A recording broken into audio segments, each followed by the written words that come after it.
drive tomorrow. He's a monster. I'll be fine, honestly. Unwanted. Why can't you just leave us alone? How much experience do you have as a private detective? Helen Baxendale stars in An Unsuitable Job for a Woman, next Thursday at 9 on ITV.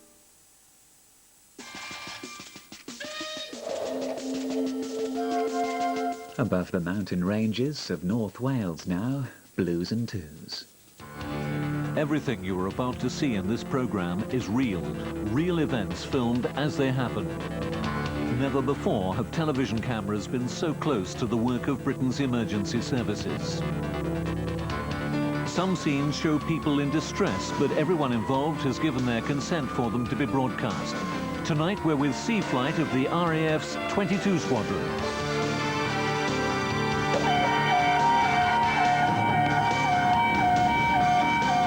In North Wales, the RAF search and rescue teams are on call night and day.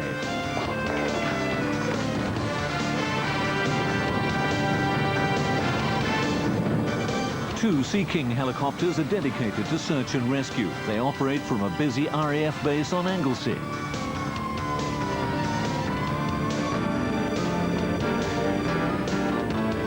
With a range of 250 miles, they're called out almost every day.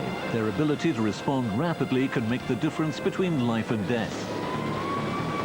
We're aboard the helicopter call signed Rescue 122. The first call is to the North Wales coast, where a father and son are missing at sea.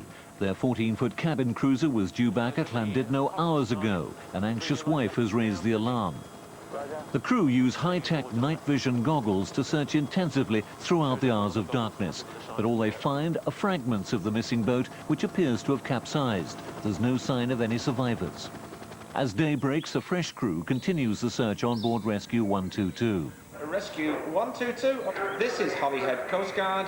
Request a shoreline search from Rill, Easterley. 2 persons believed missing. Over. Looking for a 14 to 15 foot long, white-hulled, blue cabin, cathedral-hulled boat with 2 outboard motors. And its name is Chaz's Dream. It's one adult and one teenager, Father and son. The father, I believe, is an asthmatic and did actually have an asthmatic attack yesterday. It's the 4th time he's been out in the boat, and it's new to him, if you like. Yeah, but he's chartered boats before. An hour and a half before low tide, aren't we? Father and son have now been missing for 14 hours, and both have health problems. The father suffers from asthma, his son's an epileptic. Despite summer sea temperatures, they've little chance of surviving overnight. RNLI lifeboats are also scouring the search area. This one's launching from Rill. I think a full tour around Puffin Island to start, and then follow the coast around, down to Beaumaris, across the other side, and along the coast from there. Look at this. It's perfect, isn't it? Yeah. Well, it doesn't get much better than this for searching, does it, really? The pilots, both flight lieutenants, are Simon Wilson and his colleague Andy Barr. The winchman, loadmaster Sam McDonough, is paramedically trained. He reaches casualties on the end of the winch line, operated by Sergeant Graham Phillips. The crew are now searching an area of 200 square miles, checking out every possible sighting. The missing father and son and their small boat could be anywhere. White hull, blue cabin. Yeah. Yeah, how many boats we like to see with white hull and blue cabin today? 3026. All right, I'll sort of bring the speed back to 2, like that one up on the shore there at the rocks. That's a white hull boat, isn't it? It's got no engines on the back, but that doesn't mean anything. It's been there some time, by the looks of things. Yeah, no, I think you're right. That's about the size you're looking for, anyway. Yeah. Do we know whether these people have life jackets on or not? They did. There were 5 life jackets on board. They don't know about flares. So our worst case is looking for someone stuck in the water with a life jacket. Yeah. Okay. Might have had a handheld radio, but she wasn't sure if he knew how to use it. Okay, that's handy. The crew of the Rill lifeboat continue to comb the North Wales coast. Graham, is it worth you just putting it in? Stop, come left. There's a orange ring in the water. At last, a hopeful sign. They've spotted lifebelts, which may be from the missing boat. It's now 15 hours since the alarm was raised. 40, 20, fire smoke now. Smoke away. Graham has fired a flare to mark the floating rings and guide Simon, the pilot, to the spot. We're going to have a look at this. Holyhead Coast Guard Rescue 122. We've just spotted an orange ring in the waters. We fired one orange smoke and we're just going to investigate. Roger, out. I've got a static line, long lead, winchman attached. Yeah, clear the winch. Steady. Winch is over the side. Steady. Steady, just give some more height. Yep. Dead ahead, forward 3, 2, 1, steady. Steady. Left 1, forward 1 and left. Steady. Winchman has the rings through the water. Sam lets go of the rings. They're not from the missing boat after all, but markers for lobster pots. The rings have returned to the water. Roger. I've got a funny feeling that they're blooming pot markers tied to the bottom. Roger. I think a mark was something more specific than that, wouldn't you? Disappointment for Rescue 122. The boat has now been missing for 19 hours. But suddenly, the Rill lifeboat 3 miles away has spotted something. Could it really be survivors after all this time? Holyhead Coast Guard, Holyhead Coast Guard. This is a real lifeboat. We have a one-man waving in the water. We are proceeding to his position. Latitude, longitude. A 5-3, a 2-1 north, a 0-3, a 4-7, a decimal 9, a west, over. Rescue 122. Request you proceed to our position, over. We're en route. One go, en route, 6 minutes. Just one casualty on board, over. Affirmative, one casualty on board, over. Coxswain is talking soon, trying to get some more information, over. Brilliant. Rescue 122 races to meet the Rill lifeboat, which has picked up one survivor. Correction, Rescue 122, real lifeboat, casualty condition, very poor, very poor. As soon as, please, over. Well, lifeboat, Rescue 122, ETA, approximately 5 minutes. Do you have smoke available? Affirmative, we have a red hand flares, if you wish so. Roger, once we're at about a mile of you, if you can pop one off, please, sir. The lifeboat's radio message to Holyhead Coast Guard is monitored by the helicopter crew. I've just spoken to the survivor. The last time he had contact with his partner was 11 o'clock yesterday evening, 3 miles north of Colwyn Bay, over. Roger, were they both wearing life jackets, over? Negative. The survivor inverted his waders and they were tucked under his arm. That's what kept happening. Okay, take a still off. Real lifeboat, Rescue 122, requesting smoke now. The Rill boat sends up a flare so that the helicopter pilot can gauge the wind speed and direction. Okay, my window's coming out. You clear to wind me down gently to 50, please. Long lead winchman attached for a deck. Okay, casualties on the bow. Understood, but in fact this may become very uncomfortable. Okay, I'll go down, suss it out, and then you can send the stretcher down to me as required, okay? Roger, clear the winch. You are clear to winch. Any problems, I'll be going left and away from the vessel. Steady. Yep, sure. Pressures on the aircraft, active clearance will be as directed. Understood. Roger to the vessel, right, 6. As Sam is winched down, it becomes clear that the survivor aboard the lifeboat is the father who has asthma. There's still no sign of his son. On the deck, off the hook.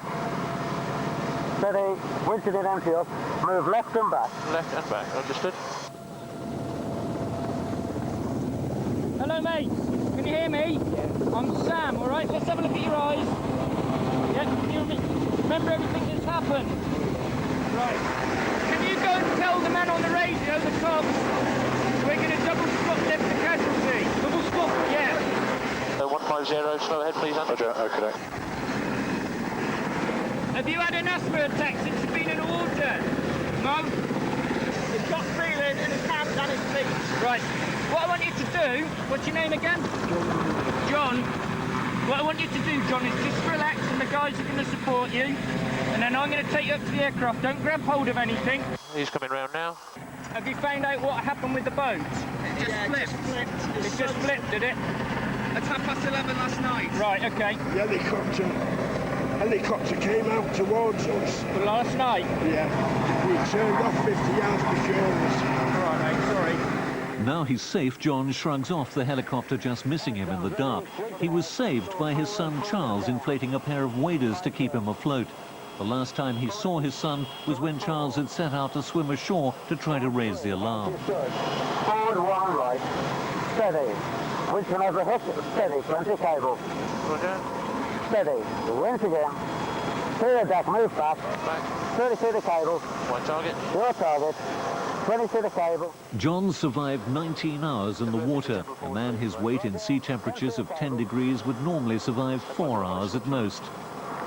Closing the cabin door. Out the cabin door. Hoist the pilot. As John's winched aboard the helicopter, the lifeboats step up their search for his son. Seat engine. We are safe single. Seat engine. Get you up there, John.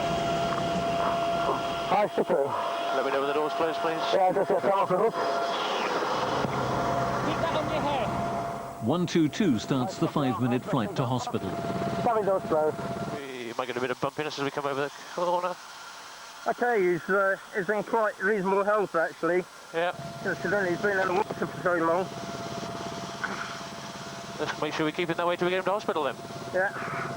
The boat actually flipped last night. I'm going to put you on oxygen now, okay? Just how you get over the shock. I'll get you a drink of water in a minute. All right, John? He's got a pulse of 88 and a sats of 100 at the moment. Okay, no problem at all. Good. Are you going to need to go in and chat, Sam, for long, or...? What I do, being as there's still a possibility then that the other one might be afloat, is that I'll hand over to the paramedic crew. Yeah, sounds good. Just as John's condition seems to be stabilising, there's a sudden crisis. He goes limp and is apparently unconscious. Fucking hell, John, don't do that. Don't do that, John, please. Sit up for me. Sit up. Get him up. They rush to sit him up. John isn't yet unconscious, but he is drifting in and out of sleep as exhaustion sets in. Pardon? Yeah, all right, you're tired. I'm sorry, mate. I just need you to keep awake, all right? Keep awake, John. Please, because I need to know that you're awake. Right, he's falling asleep because he's been awake for so long. I just thought we'd lost him then. Please try and just keep awake a little bit longer, okay? It's just you frighten the shit out of me then.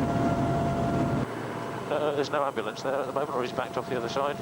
Did the other one manage to get a life jacket on? Neither of you.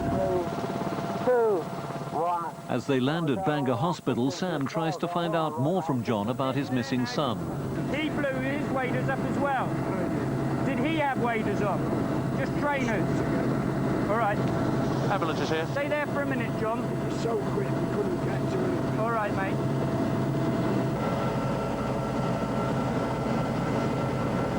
You're getting the shivers now. All right. What to do? Right, I want you to shut down the port engine, please. Okay. Right, his name's John. He's been in the water since 11:30 last night, at least. Got the old shivers, something from it now. Yeah, I'm not surprised. He's been living on adrenaline, I think. After his 19-hour ordeal, John was found to be suffering from shock, hypothermia and dehydration. But by far the greatest blow was yet to come. The intensive search failed to find his son Charles. His body was recovered 2 weeks later. John! Stay awake!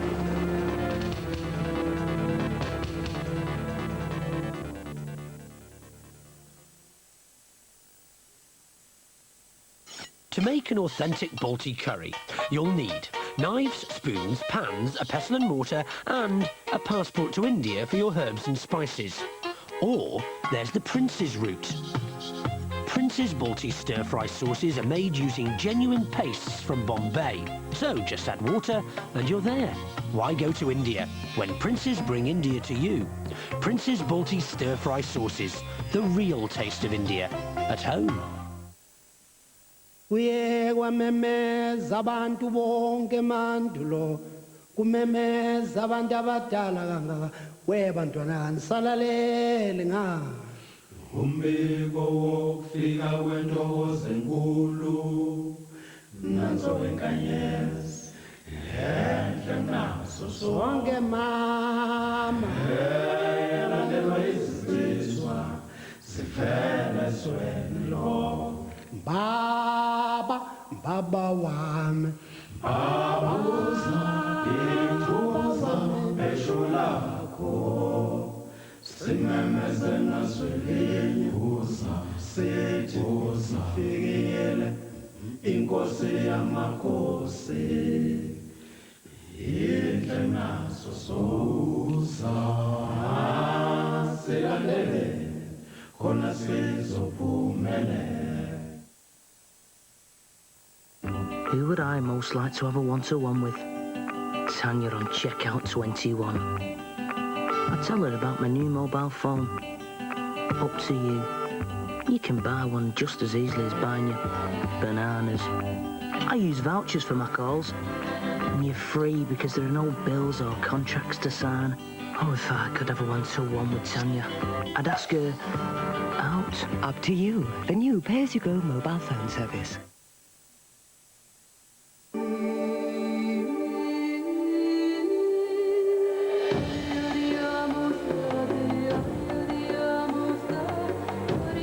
There are millions of reasons to fly today. Only one that matters to you. At Delta Airlines, it is our pleasure to get you to the place you want to be. Delta Airlines, on top of the world.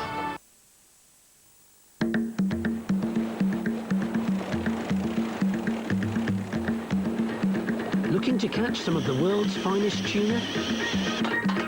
Well, you needn't go to the South Seas for it, because Prince's have canned the juiciest tuna the South Seas have to offer. So now you can conjure up a tasty meal solution quicker than you can say, Prince's.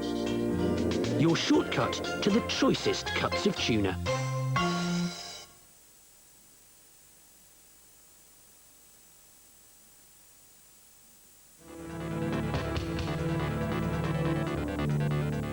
The scenic splendour of the Snowdonia National Park attracts thousands of walkers and climbers each year. But beneath the beauty of the landscape, danger often lurks. Today, a girl has fallen from a high ridge, and the mountain rescue team has been called out. Hello, Western Control. Yes, Sam Roberts here at the Warden Centre at Penner Pass. We've had a report of an incident on Snowdon, and I'd like you to scramble 22 Squadron. There's a young girl, fallen about 30 feet, injured her leg, her back, and her head. So there is some urgency here. I'll give you the grid reference now. It's at 615552. On this mission, the pilot is Squadron Leader Al Coy. His co-pilot is Flight Lieutenant Steve Haywood. Squadron Leader John Artley acts as winch operator. Flight Sergeant Mark Stevens is the winchman. Right, fuel is going to be the main criterion, Mark. We've only got about 1,400 pounds of fuel. Depending on injuries, I may involve you to go back to the flight for a refuel. Absolutely, yeah. John, can you give us a hand with the stretcher? Yep, coming forward. I think we'll just have to play safe. She's fallen 20 feet. I'll make my initial assessment and then I'll probably ask for the stretcher then, I think. I'll be crossing the ridge in at 12 o'clock and hopefully she'll be on the right. The only other possible thing I might need, John, is the Entonox while I actually do the manoeuvring, but I'll assess that when I get there. Penny Pass Base 122 is arriving on scene now, winching shortly. Confirm clear door. You clear the door, chain harness. We are both secure. Okay. Yeah, target sighted in the 1 o'clock. Visual. Hot smoke. Smoke prepared. We're firing straight. Smoke on. You'll look out for smoke. Roger, looking for the smoke. It's burning. Okay, you were into wind on the approach heading with the smoke going up. Yeah. Escapes left. So put mark out near where we put the smoke out, please. Forwards, forwards, more forwards. Trims are good. Your situation brief. Okay. We'll move into the position to winch out. Winching checks are complete. Steady. Winching out. Is over the side. Steady. Steady. Your height is good. Your tail and disc is clear. The rotor blades are only feet from the rock face. It's a potentially dangerous manoeuvre, but one the crew are used to. Clear. Winchman approaching the ground. Steady. Steady. Steady. He's on the ground. Tail and disc is well clear. Winching in empty stop, move left. Equipped with a basic medical kit, Mark is dropped within yards of the injured girl. An eyewitness explains what happened. A group of youngsters were walking along a mountaintop path when one of them, a 17-year-old girl, slipped and fell 30 feet down the rocks. Her most obvious injury is a 6-inch gash in her left leg. Has she been conscious throughout? Yes. Okay. Conscious. We've got a name, sorry? Jenny. Hello, Jenny. It's Mark here. OK, I'll just ask you people just to keep on order, keep this side so there's no chance of her falling down. Rescue 122, message over. Send over. Penny past base, Rescue 122. The winchman is now on scene with the casualty and we're waiting further information. Mark radios the helicopter crew with his medical requirements. 122 mobile, go ahead, over. 122 require oxygen, Stoke stretcher and a kegboard. Over. Oxygen, Stokes, stretcher and kegboard, over. Yep, got that.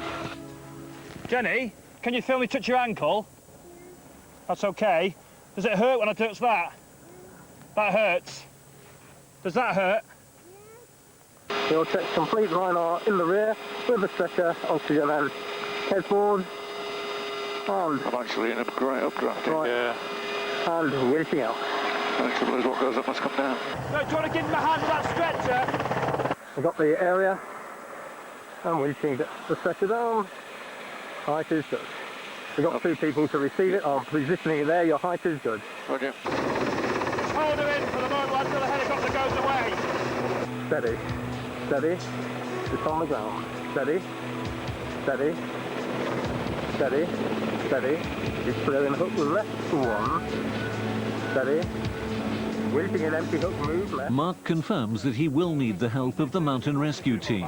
Due to the casualty's position, require a minimum of 2 MRT troops. Over. Mountain rescue team members, or MRTs, are all civilians who know the mountains like the back of their hands and have specialised first aid skills. The RAF often team up with them on rescue work. Penny past base, Rescue 122, message over. I copy you loud and clear. Do you have 2 personnel available, please, that we could put with the winchman on the hill?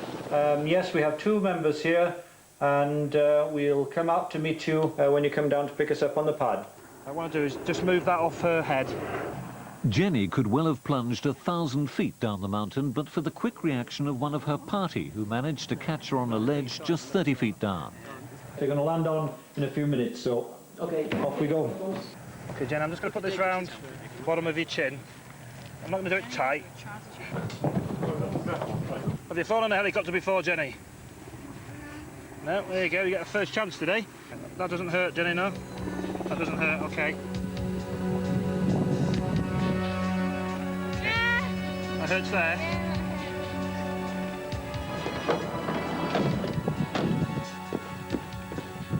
You still feel quite warm, Jenny? Yeah. Yeah, you're not cold at all. No. How about your feet? Can you still feel your feet? No. Not at all? No. Can you wiggle your toes? Yeah. Right. That's good. You just keep it on there. Right. What I'll do, I just want to keep your head straight now then, Jenny, all right? So I'm just going to move it so you're looking directly down. Jenny has suspected spinal injuries and a broken ankle. There you go. And you just hold the head there, please, and keep it in that position. It'll feel uncomfortable at first, this, but once we start moving you around, it'll keep you nice and steady. The helicopter lands at Penna Pass to pick up 2 members of the MRT. Well above the wall. Clear forward and down to the landing point. Forward 3 descending. Forward 2 descending. Forward 1 descending. Steady, take a high below vertical to land on with 3 on the 2, 1, tail about to touch. Tail touching it and range you're cleared lower. Brakes are on. Like all members of the MRT, Sam and Elvin are unpaid volunteers on call 24 hours a day. They're used to working in the most inaccessible parts of the mountains. Their skills and Mark's expertise will get Jenny off the mountain as quickly and safely as possible. Okay, brakes coming off. If you can try and get your legs, your knees, underneath her, okay? Well, that's what we're doing at the moment. Right, okay. And what I'm going to do is ask you basically just lift her slightly, just enough, only about an inch, so I can slide this splint under the back, okay? The thing is, a bit precarious and it's loose, you see. Yeah, well, tell me about it. In the door, ready to go. They are checked. And target area located. Okay, looking for the winching area. 55%. Height is good. Winching out. Steady, over the side. Steady. Okay, happy? Happy, ready to continue? Yep. Sailor disc well, clear. Right 1. Height is good. Sailor disc well, clear. Bringing them in again. Steady. Steady. On the ground. Steady. Steady, clearing the stop. Steady. Okay, you just go go back that side. Watch your ankle. Okay, Johnny. Yeah, we're going to have to try and lift you, okay? Hook the hand, clear bottom behind, up and away. Right, just listen in, everybody, now. Jenny, you just keep with us. It's going to hurt slightly, but we'll have to lift you, all right? You know why we have to do this, don't you? Yeah. Okay, so you have a good scream if need be. Jenny's moved onto a spinal board to protect her from any further injury. Okay, after 3, 1, 2, 3, lift. Got it. Good. There we go. Got it. We've got 900 pounds. I think it's wise to go and take fuel. Oh, yeah. He's going to be half an hour. He's going to get her into a TED board before he even attempts to get her into the stretcher. If you take it underneath the back of her neck, right, underneath the actual spinal board, all right? Likewise at the rear. Okay, 2, 3, lift! Jenny's transferred to the helicopter stretcher. Nice and easy, don't rush. There we go. How are we doing, Jen? Okay. The Sea King only flies 1 mile to the gallon and needs to refuel back at base. The helicopter routinely avoids hovering over patients as the rotor noise can be distressing. Soon they'll return to Snowdonia, where Mark is preparing Jenny for airlifting to hospital and finding out more about the accident. How long do you think you've been there, then? I don't know. Don't know. Did you black out at all? Yeah. Yeah? Mm-hmm. Did you just lose your feet in, did you? I don't know what happened. I can't remember any of it. How old are you, Jenny? 18 tomorrow. 18 tomorrow. All right. Happy birthday in the hospital. So where do you fancy spending your birthday tomorrow, then? I don't know. Okay, I'll trim you as you come in, trimming you right and back. Won't be long now, mate. There should be just... All our peace will be disturbed very shortly. How's your toes? Alright. Yeah. Got an itchy nose. You got any... Whereabouts here? On the left-hand side. To me, that's it. There. About there? He doesn't do that to everybody, you know. Thank you. Okay, Jenny, there we go. I say if you're not happy at all, just close your eyes, mate, all right? Move right and forward. Right front. Right is good. Steady, has the hook. Steady. Steady. Steady. Steady. Mark attaching the kit. Attaching himself now. Stretcher is attached. Everything attached. Just winching in. Clear of the ground. Left and forward. Left only. Left one. Steady. Happy with that. Winching in. And the rope is now clear. Right is good. Staying in the wind, approaching the door. Still approaching the door. There'll be the hoist to pilot. Hoist to pilot. Pilot. Winch up. 80%. And down we go. Happy for you to move away. Good flyway. Enjoy that. I didn't. Mike 2 Whiskey Alpha from Rescue 122. We have the casualty on board. They're landing at Bangor Hospital in 4 minutes. Advise them and request ambulance to meet us. Over.